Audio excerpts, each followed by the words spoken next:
এক ছিল খুব তৃষ্ণার্ত এক কাক। প্রচণ্ড গরমে তার গলা শুকিয়ে কাঠ হয়ে গিয়েছিল।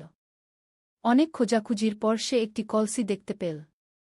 তার মন আনন্দে ভরে উঠল। সে দ্রুত উড়ে গিয়ে কলসির উপর বসল। কলসির ভেতরে জল ছিল বটে, কিন্তু তা একেবারে তলায়। কাকের ঠোঁট কিছুতেই জলের নাগাল পাচ্ছিল না।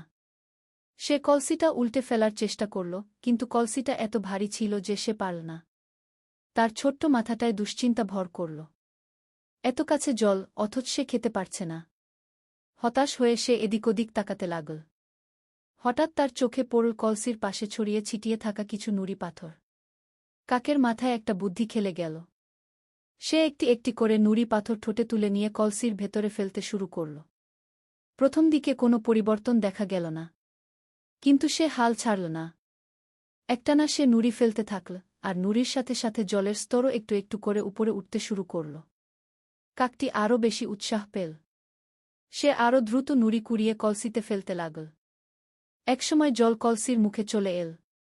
তখন কাকটি মনের সুখে পেট ভরে জল পান করল এবং তার তৃষ্ণা মিটিয়ে উড়ে গেল।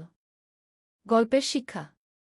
এই গল্পের মাধ্যমে আমরা শিখি যে কোনো কঠিন পরিস্থিতিতে ভেঙে না পড়ে বুদ্ধি এবং ধৈর্য দিয়ে কাজ করলে সাফল্য পাওয়া সম্ভব। ধৈর্য ও বুদ্ধিমত্তা থাকলে যে কোনো সমস্যার সমাধান করা যায়।